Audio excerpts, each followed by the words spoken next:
10 டாஸ்மாக் முதலாளியுடைய வாழ்வாதாரத்திற்காக 20 லட்சம் பணித்தொழிலாளர் வாழ்வாதாரத்தை அழித்து வரக்கூடியது இந்த தமிழக அரசு. இந்த தமிழக அரசுனா திராவிட அரசுகள் திமுகவும் சரி அதிமுக சரி ரெண்டும் சளைத்ததல்ல. பாலை வந்து எல்லா இடத்துலையும் தண்ணி கலந்து விற்பாங்க. ஆனால் தமிழக அரசு வந்து ஆவின்னு சொல்லி ஒரு இது உருவாக்கி பாலை வந்து அவங்க வந்து கரெக்டான பாலான்னு சொல்லி அளவு எடுத்து அங்கங்கே அவங்களே கொள்முதல் செய்து அவங்க விற்பனை பாக்கெட்டில் விற்பனை செய்கிறாங்க. ஏன் அதே விஷயத்தை கல்லுக்கு நீங்கள் செய்யக்கூடாது?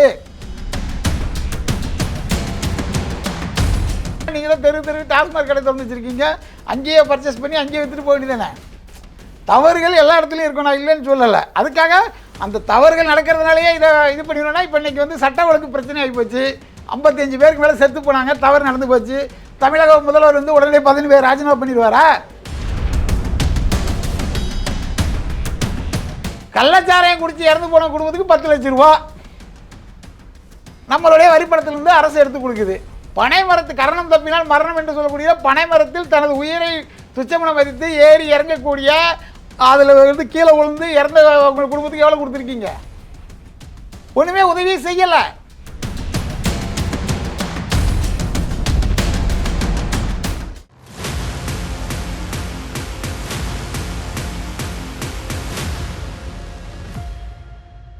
ஒன்னிந்திய அரசியல் நேயர்களுக்கு வணக்கம். இன்றைய அரசியல் கல்வி நிகழ்ச்சியில் நம்மோடு இணைந்திருப்பது தமிழ்நாடு நாடார் சங்க தலைவர் முத்துரமேஷ் நாடார் அவர்கள். சார் வணக்கம். வணக்கம்.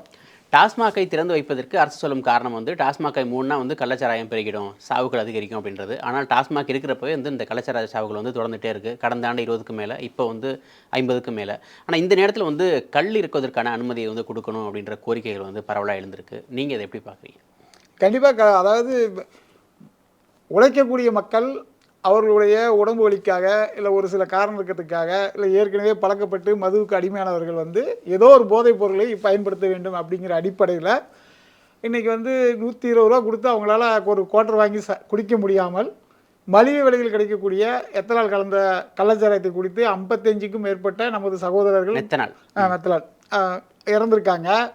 இதை தடுத்து நிறுத்த வேண்டிய பொறுப்பு கடமை உணர்ச்சி தமிழக அரசுக்கு உண்டு. ஆனால் தமிழர்களின் பாரம்பரியமான உணவின் ஒரு பகுதியாக இருக்கக்கூடிய கல் இறக்குவதற்கு கடந்த 30 ஆண்டுகளாக அனுமதி கிடையாது. கல்லை இறக்கி வைப்பதற்கு தமிழக அரசு நிச்சயம் அனுமதி வழங்க வேண்டும். குறிப்பாக கேரளா, ஆந்திரா, தெலுங்கானா, பாண்டிச்சேரி போன்ற மாநிலங்களில் கல்லை இறக்கி இன்றைக்கி விற்றுக்கிட்டு தான் இருக்காங்க.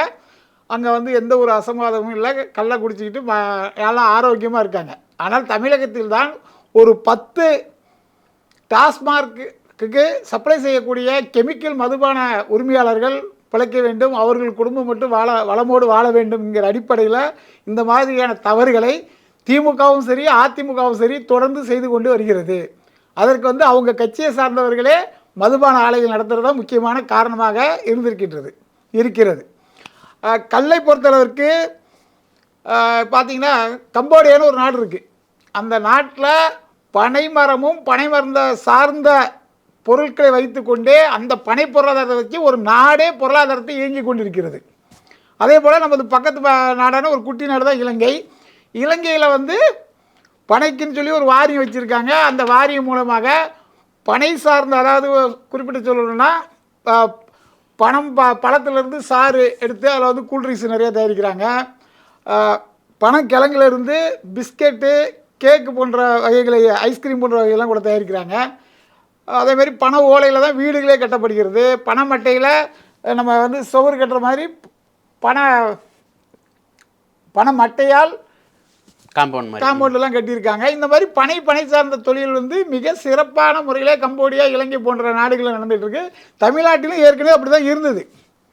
ஆனால் இந்த திராவிட அரசியல்வாதிகள் அவர்கள் ஏதோ ஒரு வகையில் பயன்பெற வேண்டும் என்பதற்காக சுமார் 20 லட்சம் மக்கள் பலன் பெறக்கூடிய கல்லுக்கு வந்து தடை விதித்திருக்கிறார்கள். அதை முற்றிலும் நீக்க வேண்டும். குறிப்பாக விஷசாராயம் அருந்துவது தடுத்து நிறுத்த வேண்டும் என்றால் கல்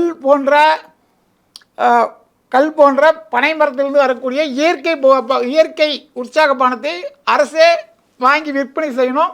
அப்படி இல்லைன்னா எப்படி ஒரு இளநீரை வந்து நம்ம இறக்கி நம்மளே விற்றுக்கிறோமோ அந்த மாதிரி பனம்பால் என்று சொல்லப்படுகின்ற கல்லை இறக்கி விற்பதற்கு விவசாயிகளுக்கு அரசு வழிவகை செய்ய வேண்டும். சரி, டாஸ்மாக் இருக்கிறப்போ கள்ளச்சாரத்தை நோக்கி போகிறாங்கன்னா அதுக்கான காரணம் என்ன?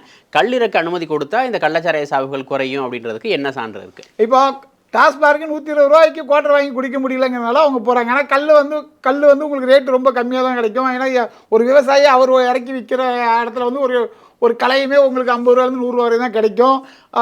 உங்களுக்கு வந்து ஆல்கஹால் பார்த்தீங்கன்னா அதில் வந்து 4.2 தான் இருக்கும். ஒரு குவார்டர்னு பார்த்தீங்கன்னா 42.8% இருக்குது. கிட்டத்தட்ட 10 மடங்கு போதை அதிகம்.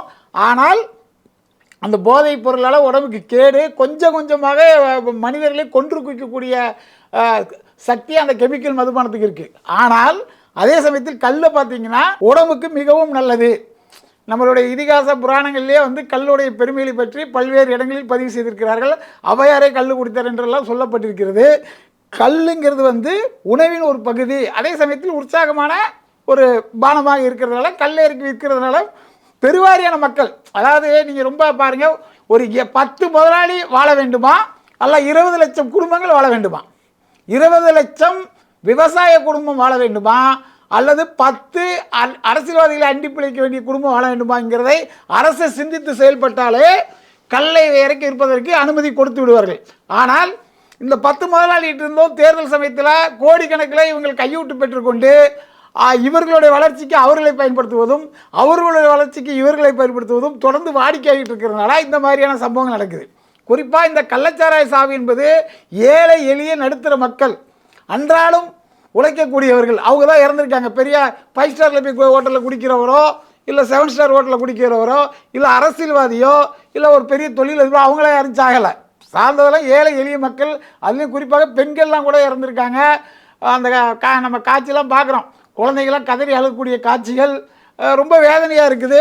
இந்த மாதிரியான சம்பவங்கள் தமிழ்நாட்டில் இனிமேல் நடக்கக்கூடாது.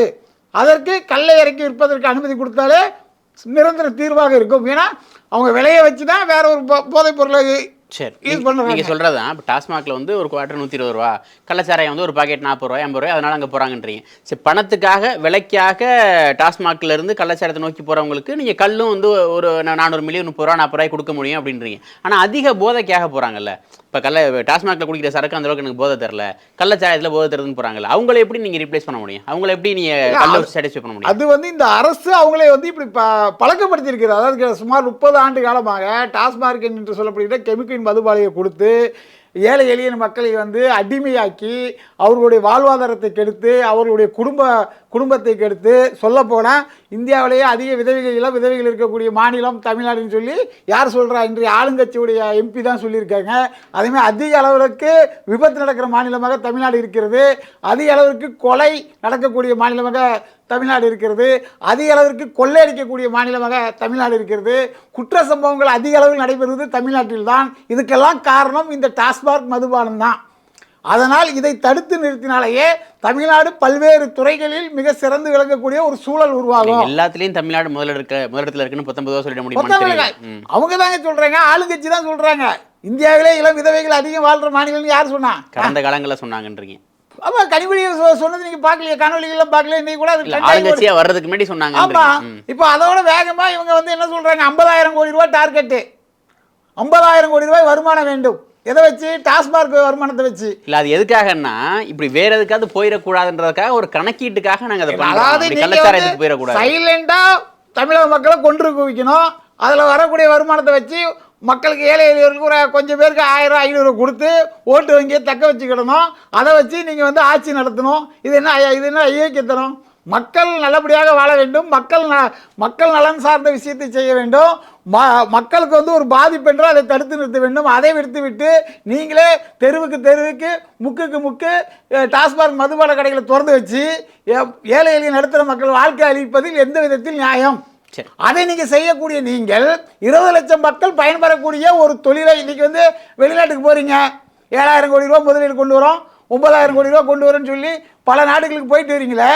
தமிழ்நாட்டில் இருக்கக்கூடிய 10 கோடி பனை மரத்தை ஒழுங்காக பராமரித்து அந்த பனையிலிருந்து வரக்கூடிய வருமானத்தை முறைப்படுத்தினாலேயே வருஷத்துக்கு 1 லட்சம் கோடி ரூபாய் வருமானம் ஈட்ட முடியும்னு சொல்லி விவசாய வல்லுநர்கள் தொடர்ந்து சொல்லிட்டு வராங்க.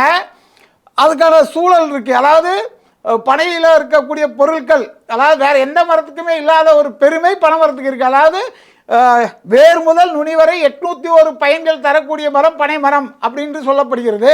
பனையோடைய ஓலையா இருக்கட்டும், தும்பா இருக்கட்டும், இல்லை அதில் இருக்கக்கூடிய கிழங்கா இருக்கட்டும், பனம்பழமாக இருக்கட்டும், நொங்கா இருக்கட்டும், பதநீராக இருக்கட்டும், பனம்பாலாக இருக்கட்டும், கல்லாக இருக்கட்டும், இப்படி அனைத்து பொருட்களுமே மக்களுக்கு பயன் தரக்கூடியதாக இருக்கும்போது இன்றைக்கி வந்து 1000 ரூபாய்க்கும் 500 ரூபாய்க்கும் பனை மரத்தை வெட்டக்கூடிய ஒரு அவலமான ஒரு சூழல் இருக்குது.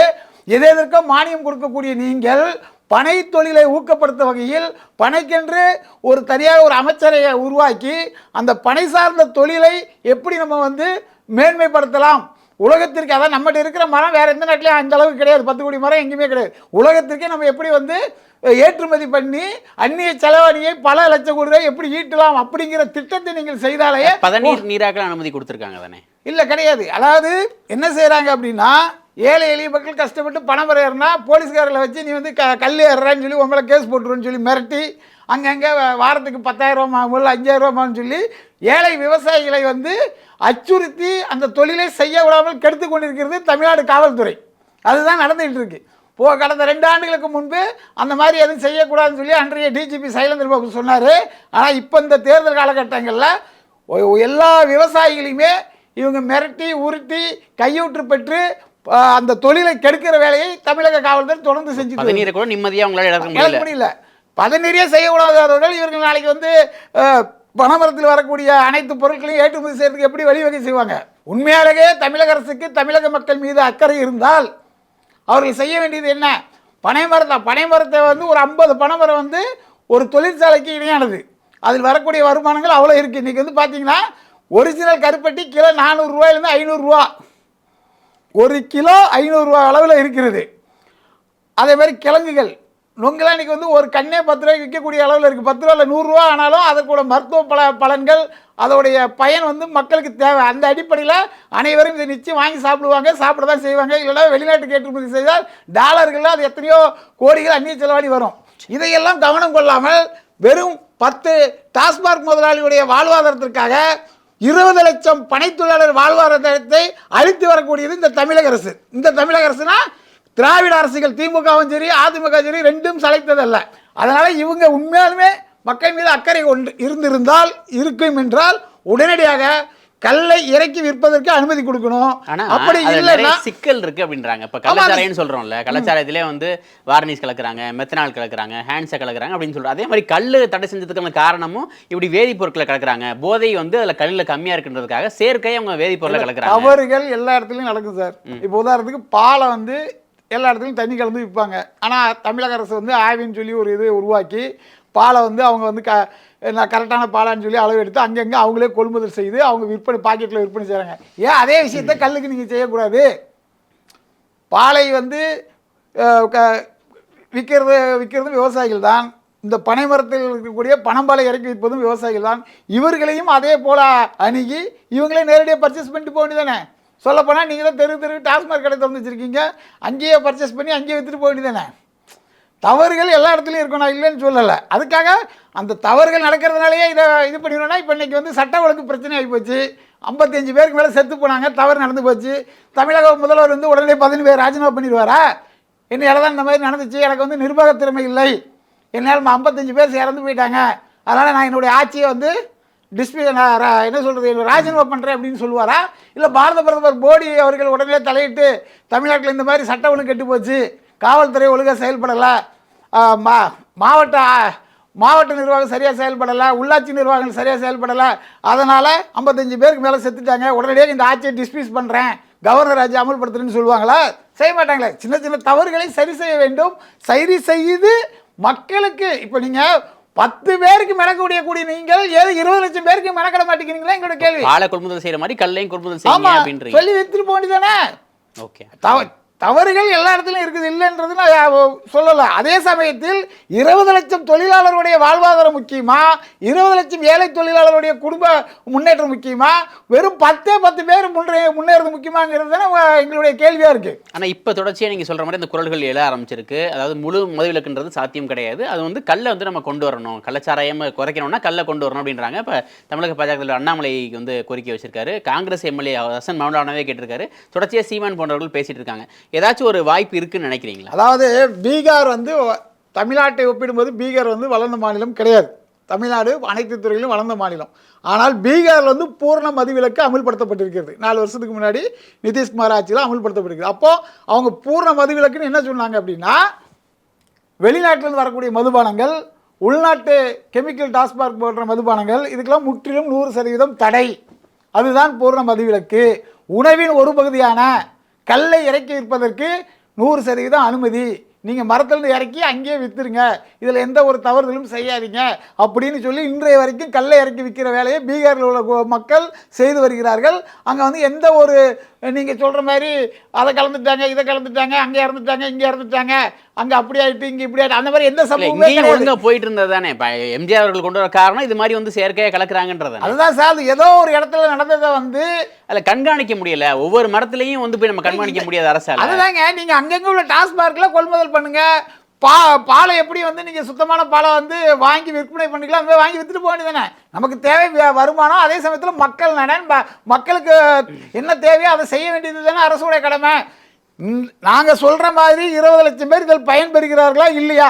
ஃபஸ்ட்டு கேள்வி. 10 கோடி பண மரம் தமிழ்நாட்டில் இருக்கிறதா இல்லையா? இல்லை எத்தனை கோடி மரம் இருக்கிறது? அப்போ ஒரு மரத்தை வைத்து எவ்வளோ வருமானம் பார்க்க முடியும்? அந்த மரத்தில் இருக்கக்கூடிய இலை, தும்பு போன்ற பொருட்களை பல பொருட்கள் இருக்குல்ல, அதெல்லாம் எப்படி வந்து வெளிநாட்டுக்கு ஏற்றுமதி பண்ண முடியும்? எந்தெந்த நாட்டுக்கு பனை சார்ந்த பொருள்கள் தேவைப்படுகிறது? தமிழ்நாட்டில் பிளாஸ்டிக்கை ஒழிப்பதற்கு பனை மரம் எப்படிலாம் பயன்படுகிறது? பனை வாளியாக இருக்கட்டும், பனை பக்கெட்டாக இருக்கட்டும், பனை ஓலையில் செய்யக்கூடிய பல்வேறு பொருட்கள் கிட்டத்தட்ட கல்லை தவிர மீது எல்லாத்துக்கும் அனுமதி இருக்குதானே? இல்லையே, நெகிழி ஊக்கப்படுத்தவே இல்லையே. நீங்கள் தான் பயணி இறக்குனாலே விற்கக்கூடாதுன்னு சொல்லி தடுத்துடுறீங்க. அப்புறம் அடுத்த வேலை யார் செய்வா? இப்போ நெகிழிக்கு மாற்றாக பனை சார்ந்த பொருட்கள் எக்கச்சக்கமாக இருக்கிறது. அதை ஊக்கப்படுத்துறதுக்கு இவங்க என்ன செஞ்சுருக்காங்க? இப்போ கள்ளச்சாராயம் குடித்து இறந்து போன குடும்பத்துக்கு 10 லட்சம் ரூபா நம்மளுடைய வரிப்படத்திலிருந்து அரசு எடுத்து கொடுக்குது. பனை மரத்து கரணம் தப்பினால் மரணம் என்று சொல்லக்கூடிய பனை மரத்தில் தனது உயிரை துச்சமனம் மதித்து ஏறி இறங்கக்கூடிய, அதில் வந்து கீழே விழுந்து இறந்த குடும்பத்துக்கு எவ்வளோ கொடுத்துருக்கீங்க? ஒன்றுமே உதவி செய்யலை. மீனவர்கள் கடலுக்கு போகிறாங்க, விபத்தில் ஆயிருந்து இறந்துடுறாங்க, அவங்களுக்கு 1 லட்சமோ 2 லட்சமோ கொடுத்து கண்துளிப்பு நாடகம் ஆடுறீங்க. ஆனால் கள்ளச்சாராயம் குடித்து இறந்து போனவங்க குடும்பத்துக்கு 10 லட்ச ரூபா எந்த விதத்துலையும்? கல்லடைக்க போனது, பல்வேறு இடங்களில் பார்த்தீங்கன்னா கக்கூஸ் க்ளீன் பண்ணுற ஆட்கள், பொது சூழல் எங்கெங்கே விபத்து நடக்குது, அவங்களுக்கெல்லாம் 10 லட்ச ரூபா இன்றைக்கி தமிழக அரசு கொடுத்துருக்கா? கொடுக்கல. ஆனால் இன்று அவர்கள் மீது தவறு இருக்கிறது. அவங்களுடைய ஆட்கள், அதாவது அவங்களுடைய ஆட்கள்னால் தமிழகத்தினுடைய காவல்துறையாக இருக்கட்டும், மற்ற கட்சிக்காரங்களாக இருக்கட்டும், இவங்க மேலே தவறுகள் இருக்கிறது. அப்படிங்கிற அடிப்படையில் இதை மூடி மறைப்பதற்காக உடனடியாக 10 லட்ச ரூபாய் தமிழக அரசு கொடுப்பது எந்த விதத்தில் நியாயம்? சரி, அது கொடுங்க, அது மனிதாபிமான கூட சொல்லிக்கிடுவோம், அதை பற்றி பிரச்சனை இல்லை. ஆனால் இதே போன்று வேறு நல்ல தொழில்களை செய்து விபத்தில் மரணமடைவர்களுக்கு நீங்கள் ஏன் உதவி செய்யவில்லை? இது எங்களுடைய கேள்வி. பனையும் பனை சார்ந்த தொழிலையும் ஊக்கப்படுத்த வகையில் பனைக்கென்று ஒரு வாரியம் உருவாக்கி, இப்போ ஒரு வாரியம் இருக்காது, வந்து வாரிய தலைவருக்கு பணம் வரணும் என்னன்னே தெரியாது. இந்த மாதிரியான நிலைமை தான் இருக்குது. உண்மையாலுமே படித்த இளைஞர்கள் ஆயிரக்கணக்கான பேர் பனைமரம் ஏறக்கூடிய தொழிலை தென் மாவட்டங்களில் செஞ்சுட்டு வராங்க.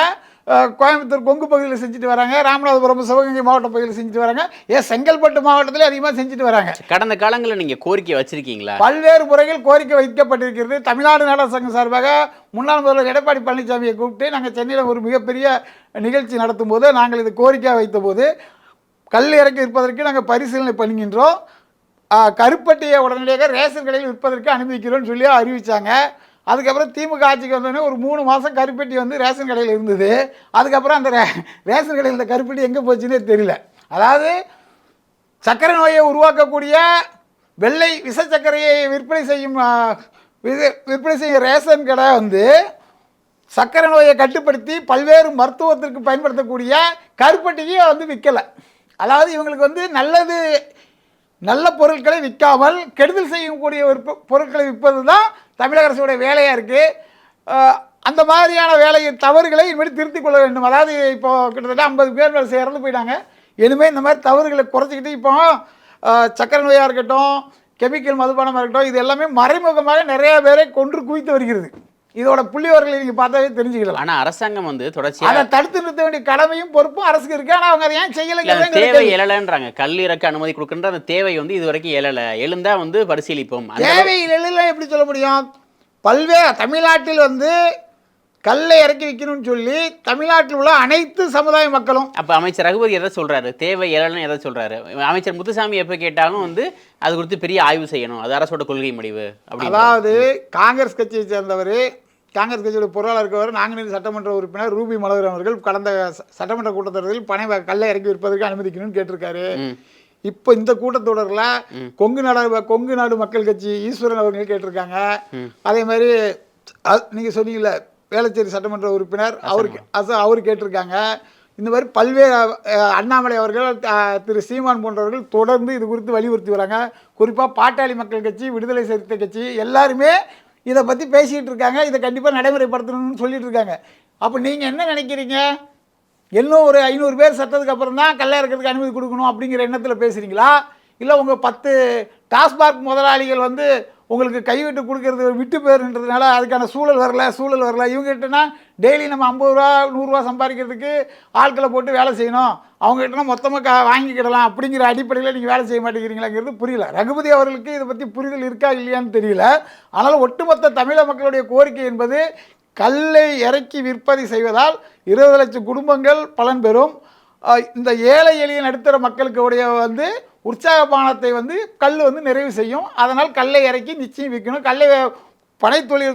பனைமர சார்ந்த தொழில் வந்து எக்கச்சக்கமாக நிறையா இருக்குது. அதனால் பனை பொருளாதாரத்தை எப்படி மேம்படுத்த வேண்டும், 1 லட்சம் கோடி ரூபாய் எப்படி அந்நிய முதலீடை நம்ம பெறதுக்கான முயற்சிகளை செய்ய வேண்டும். இது போன்ற வேலைகளை தமிழக அரசு செய்தால் நிச்சயம் தமிழகத்தில் வந்து ஒரு மிகப்பெரிய விவசாய புரட்சி ஏற்படும், ஒரு ஆரோக்கியமான ஒரு சூழல் ஏற்படும். இந்த மாதிரி கள்ளச்சாராய சாவுகள் 100% ஏற்படாது. கள்ளச்சாராய சாவு இனிமேல் ஏற்பட விடக்கூடாது அப்படிங்கிற எண்ணம் உண்மையாலுமே தமிழக அரசுக்கு இருந்தால் கல்லை இறக்கி இருப்பதற்கு அனுமதி கொடுக்கணும். நன்றி சார், உங்களோட நேரத்தை பகிர்ந்ததுக்கு மிக்க நன்றி. நன்றி.